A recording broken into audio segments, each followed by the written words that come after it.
Bismillahirrahmanirrahim. Assalamualaikum warahmatullahi wabarakatuh. Teman-teman sekalian, mudah-mudahan dalam keadaan sehat walafiat. Pada kesempatan kali ini kita akan meneruskan pembahasan sebelumnya, yaitu terkait dengan metode istinbat hukum dari teks yang kedua, yaitu metode yang digunakan oleh para ulama mutakallimin. Nah, makna hukum dari nas itu dapat dipahami melalui dua metode. Yang pertama yaitu mantuk, yang kedua ada mafhum. Mantuk sendiri terbagi menjadi mantuk sharih dan mantuk ghairu sharih. Dan untuk mantuk yang ghairu sharih itu terbagi menjadi isyarah, iqtidha, dan ima. Sementara yang mafhum itu ada mafhum muwafaqah dan mafhum mukhalafah. Nah, bagian-bagian daripada metode atau cara tersebut nanti kita akan bahas satu persatu. Bagian yang pertama ini adalah mantuk. Mantuk dimaknai dengan makna yang ditunjukkan oleh lafal sesuai dengan maksud penyebutannya. Di dalam makna yang lain, mantuk adalah dalalah lafal atas hukum sesuatu yang disebutkan di dalam kalam. Kalau mengacu pada metode yang digunakan oleh Hanafi, maka mantuk ini sama dengan ibaratun nas. Contohnya adalah dalam surah Al-Baqarah ayat 183. Di sana disebutkan ya ayyuhalladzina amanu kutiba alaikumussyam. Yang dari ayat tersebut kita segera dapat paham bahwa ayat tersebut menghendaki kewajiban berpuasa, yaitu puasa Ramadan. Nah, kewajiban berpuasa Ramadan ini didapat dari mantuk ayat. Nah, mantuk sebagaimana disebutkan di awal itu terbagi menjadi mantuk sharih dan mantuk ghairu sharih. Mantuk sharih dimaknai sebagai makna yang ditunjukkan oleh lafadz dengan dalalah mutabaqah. Dalalah mutabaqah yaitu kesesuaian antara yang disebutkan dengan yang tidak disebutkan. Kemudian yang kedua ada mantuk ghairu sharih, yaitu makna yang ditunjukkan oleh lafadz dengan dalalah iltizam, yaitu ada iqtidha, ima, dan isyarah. Nah, apa yang disebut dengan iqtidha? Iqtidha yaitu makna yang hanya bisa sempurna dengan memperkirakannya. Sebagai contoh, dalam hadis disebutkan rufi'an ummati al-khata' wan nisyan wa mastukrihu alaih. Nah, sebagaimana dijelaskan di video sebelumnya, maka apa sebenarnya yang diangkat, yang dihilangkan, yang dibebaskan dari perbuatan umat ini? Nah, di situ kemudian diperkirakan yang dibebaskan adalah dosa. Maka kemudian dapat dimaknai bahwa perbuatan yang dilakukan oleh umatku karena kesalahan, lupa, dan dipaksa, maka dosanya itu dihapus. Juga dalam contoh yang lain dalam surah Yunus ayat 82, wasail qaryah allati kunna fiha. Maksud di sana ayat tersebut adalah penduduk desa. Jadi maknanya adalah dan bertanyalah kepada penduduk desa yang kami berada di sana. Kemudian yang ketiga contohnya adalah dalam surah An-Nisa ayat 23, yaitu hurrimat 'alaikum ummahatukum wa banatukum. Bahwa yang dimaksud keharaman di dalam ayat tersebut adalah keharaman mengawini. Sehingga maknanya adalah dan diharamkan mengawini ibu-ibu kalian dan anak-anak perempuan kalian. Begitu, itu namanya iqtidha yang sama pengertiannya dengan iqtidha unnas dalam metode Hanafi. Selanjutnya adalah isyarah. Isyarah dimaknai dengan makna lazim atau logis yang tidak langsung dapat dipahami dari teks. Makna lazim bukan makna yang dimaksud oleh teks. Jadi ada makna logis, makna yang lazim, yang itu bukan makna yang dimaksud oleh teks. Sebagai contoh misalnya dalam surah An-Nisa ayat 3, di sana disebutkan Wa in khiftum alla tuqsitu fil yatama fankihu ma taba lakum minan nisa'i mathna wa thulatha wa ruba'. Fa in khiftum alla ta'dilu fawahidah. Nah, mantuk atau ibaratun nas dari ayat tersebut dapat segera dipahami bahwa poligami itu terlarang bagi seorang laki-laki yang tidak dapat berbuat adil. Nah, sementara pemahaman secara isyaratnya ditemukan bahwa berbuat adil itu wajib untuk dilakukan selamanya, baik kepada satu istri atau bagi yang punya banyak istri. Sebab berbuat aniaya terhadap istri atau para istri itu hukumnya haram. Contoh selanjutnya yaitu di dalam surah Al-Baqarah ayat 187. Uhilla lakum lailatas syiyamir rafathu ila nisaikum. Dengan metode ibarah nas atau mantuk, maka segera dapat dipahami bahwa ayat tersebut menerangkan kebolehan bersenggama atau berjima pada malam hari bulan Ramadan. Nah, sementara secara isyarah dipahami bahwa kebolehan junub di pagi hari, artinya ketika seorang suami istri di waktu paginya itu masih dalam keadaan junub, dia masih diperbolehkan untuk melanjutkan puasa. Hal itu sebagai konsekuensi kebolehan jima pada malam harinya. Kemudian contoh yang ketiga ada dalam surah Ali Imran, wasyawirhum fil amr. Ibarah nasnya atau mantuknya segera dapat dipahami bahwa ayat tersebut memerintahkan kita untuk bermusyawarah dalam segala sesuatu. Nah, sementara secara isyarahnya kita diperintahkan untuk membentuk lembaga permusyawaratan sebagai konsekuensi atas diperintahkannya melakukan musyawarah. Nah, isyarah sebagai bagian daripada yang mantuk yang ghairu sharih tadi itu sama pengertiannya dengan isyaratun nas dalam metode Hanafiyah. Yang ketiga adalah ima. Ima dimaknai dengan penyertaan hukum dengan sifat yang memberi petunjuk bahwa sifat tersebut menjadi ilat bagi hukum. Contohnya adalah dalam hadis di sana disebutkan waqa'tu 'ala imra'ati fi Ramadan faqala an-nabi i'dik raqabah. Ada salah seorang sahabat mengadu kepada Nabi bahwa dia menggauli istrinya pada siang hari bulan Ramadan. Kemudian Nabi menjawab untuk si sahabat tadi memerdekakan budak. Nah, perintah memerdekakan budak itu menunjukkan bahwa jima di siang hari di bulan Ramadan itu menjadi ilat. Artinya ketika dia tidak jima di siang hari di bulan Ramadan, maka dia tidak terkena perintah memerdekakan budak.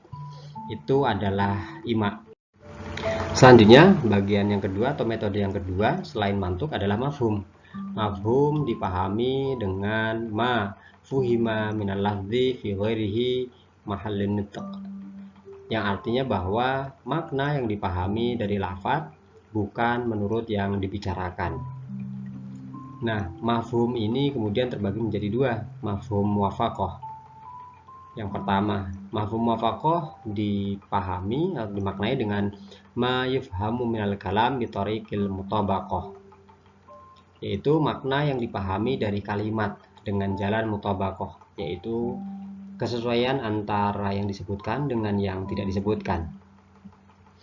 Nah, mafhum muwafaqah ini terbagi menjadi yang pertama ada mafhum aulawi atau fahwal khitab, yang dimaknai sebagai berlakunya hukum pada peristiwa yang tidak disebutkan. Itu lebih kuat daripada hukum yang disebutkan di dalam lafaz. Sebagai contoh, larangan memukul, larangan menghardik orang tua itu tentu lebih besar, lebih tinggi, lebih kuat daripada larangan mengucapkan kepada orang tua.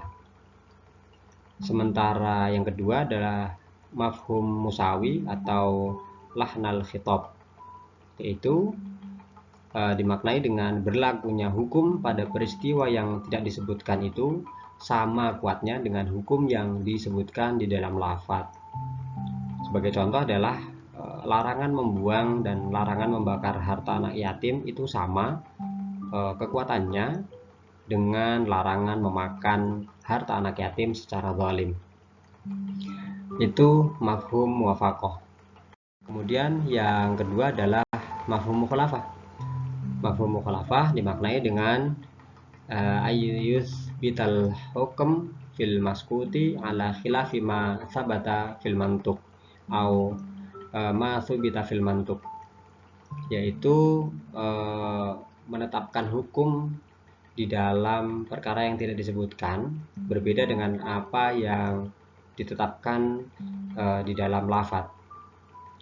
Nah, mafhum mukhalafat ini terbagi menjadi banyak, ada 6, yaitu mafhum sifat. Yang pertama, dimaknai dengan hukum dalam lafaz itu dibatasi dengan sifat.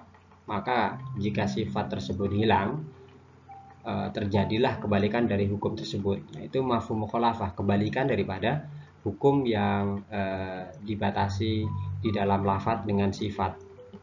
Contohnya, di dalam surah An-Nisa ayat 25, di sana disebutkan wa man lam yastati' minkum taulan ay yankihal muhsanatil mu'minati famimma malakat aymanukum min fatayatikumul mu'minat.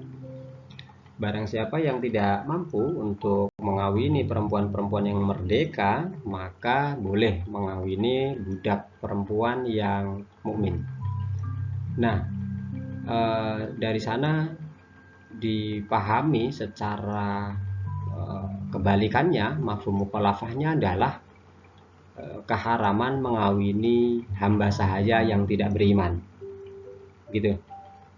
Itu yang pertama contohnya. Contoh yang kedua, di dalam hadis disebutkan bahwa fi saimatil ghanam zakat, bahwa bagi kambing yang digembala maka ada ketentuan zakatnya. Nah, makna kebalikan yang dipahami dari hadis tersebut bahwa kambing yang tidak digembala, artinya di dalam kandang, maka tidak ada kewajiban untuk mengeluarkan zakatnya. Itu pertama mengenai mafhum sifat. Kemudian yang kedua adalah mafhum syarat, yaitu penunjukan lafal yang dikaitkan dengan syarat atas peniadaan hukum ketika syarat tidak ada. Jadi memahami hukum, mengambil hukum dari kebalikan syarat yang tidak ada itu. Contohnya adalah dalam surah Tolak ayat 6. Wa in kunna ulatil haml fanfiqu alaihin. Nah, ayat itu menunjukkan bahwa ketika perempuan yang ditalak itu dalam keadaan hamil, maka si suami yang mentalak itu wajib memberikan nafkah. Artinya dipahami secara mafhum mukhalafah, maka jika perempuan yang ditalak itu tidak sedang hamil, begitu, maka si suami tidak wajib memberikan nafkah. Itu mafhum mukhalafah yang jenis kedua, yaitu mafhum syarat. Kemudian jenis yang ketiga adalah mafhum ghayah, yaitu penunjukan hukum dikaitkan dengan batas akhir atas tetapnya kebalikan hukum setelah melewati batas tersebut. Artinya ada batas tertentu yang disebutkan di dalam nas dan hukum itu kemudian ditetapkan sebaliknya. Contohnya adalah dalam surah Al-Baqarah ayat 187. Kulu washrobu hatta yatabayyana lakumul khaytul abyadu minal khaytil aswadi minal fajar. Di sana dipahami dari ayat tersebut bahwa kita boleh makan, kita boleh minum sampai tampak fajar, begitu ya, sampai fajar menjelang. Nah, batas bahwa fajar itu kemudian dipahami secara terbalik sehingga diambil hukum keharaman makan dan minum setelah fajar. Nah, sebelum fajar kan boleh. Mafhum mukhalafahnya adalah setelah fajar kita haram untuk makan dan minum. Selanjutnya yang keempat adalah mafhum al-adat, yaitu penunjukan hukum yang dikaitkan dengan bilangan tertentu. atas peniadaan hukum selain bilangan tersebut. Artinya ketika di dalam nas disebutkan bilangan-bilangan tertentu, maka pemahaman terbaliknya adalah ya disebutkan selain bilangan yang disebutkan di dalam nas itu. Contohnya adalah dalam surah An-Nur ayat 4. Walladzina yarmuna al-muhsanati tsumma lam ya'tu bi arba'ati syuhada fajliduhum samanina jaldah. Yang di sana disebutkan bahwa seseorang menuduh perempuan baik-baik melakukan zina begitu tanpa mendatangkan saksi 4 orang, maka orang tersebut harus dicambuk, harus dijilid sebanyak 80 jilidan. Nah, ketentuan 80 cambuk ini kemudian dipahami secara terbalik bahwa kita dilarang untuk mengurangi atau bahkan menambahkan jumlah daripada 80 kali jilid itu. Itu mafhumul adat. Kemudian yang selanjutnya adalah mengenai syarat-syarat mafhum mukhalafah. Mafhum mukhalafah ini dapat diterapkan ketika memenuhi syarat-syarat yang akan disebutkan. Yang pertama, tentu mafhum mukhalafah ini tidak bertentangan dengan dalil-dalil yang lebih kuat. Contohnya misalnya ini sebagai yang tidak memenuhi syarat ya.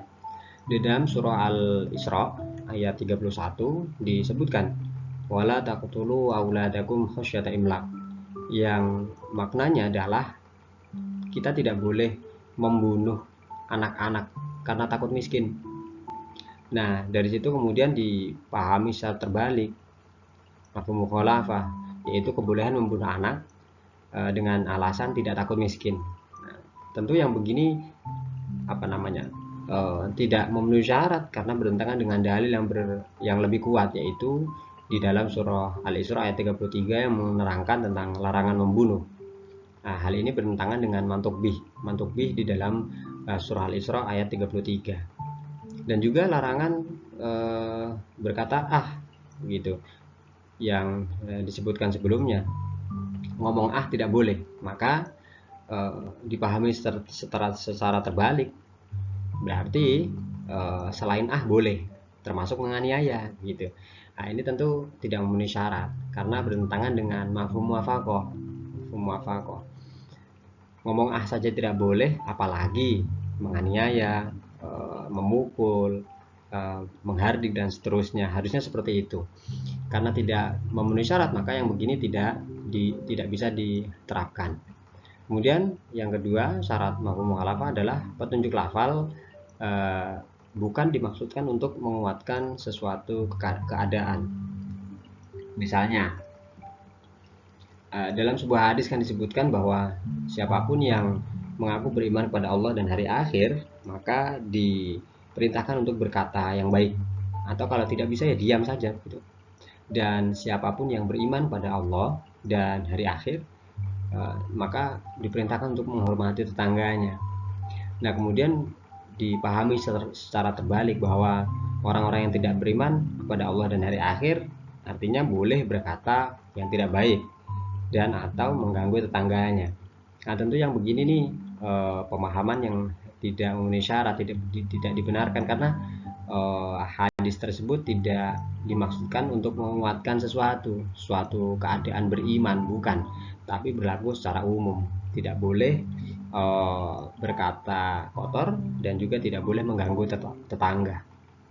Syarat yang ketiga adalah bahwa petunjuk lafal itu bukan suatu hal yang biasanya terjadi.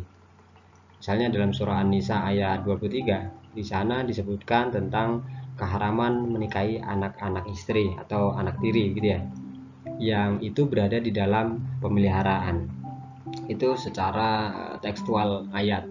Kemudian dipahami secara terbalik bahwa anak-anak tiri yang di luar pemeliharaan berarti halal dong untuk menikahi. Itu pemikiran yang atau mafhum mukhalafah yang tidak dibenarkan karena tidak memenuhi syarat.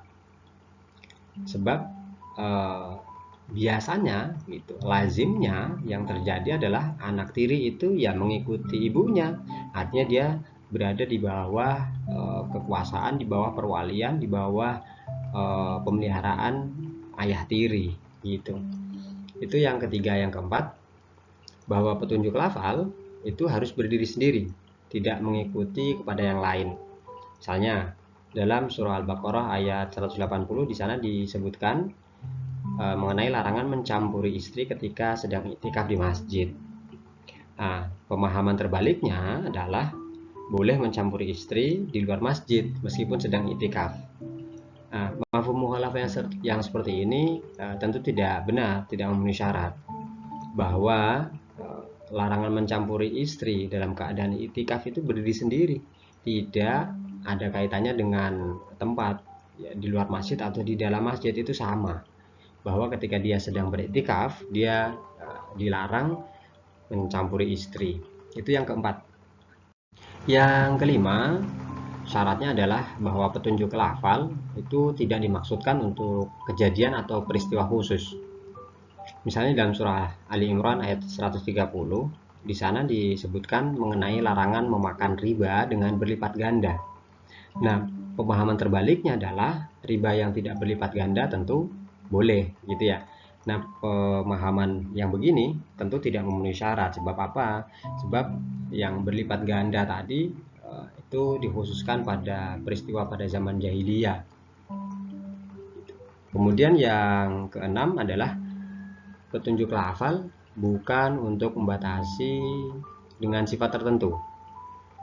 Yaitu misalnya dalam surah An-Nahl ayat 14, bahwa lautan itu diciptakan oleh Allah Subhanahu wa taala agar apa? Agar dapat dimakan daripadanya daging yang segar. Nah, mafhum mukhalafah atau pemahaman terbaliknya bahwa memakan daging yang tidak segar adalah boleh, adalah halal gitu. Nah, tentu itu tidak memenuhi syarat. Sebab apa? Yang disebutkan di dalam ayat tersebut adalah tidak dimaksudkan untuk membatasi sifat tertentu, namun bahwa daging segar itu adalah daging yang halal, daging yang tidak busuk itu adalah daging yang halal. Artinya daging busuk ya haram gitu, daging yang tidak segar ya haram. Itu beberapa penjelasan mengenai mafhum dan mantuk. Mudah-mudahan memberikan sedikit pemahaman bagi kita dan mudah-mudahan bermanfaat. Demikian, wallahu a'lam bishawab. Wassalamualaikum warahmatullahi wabarakatuh.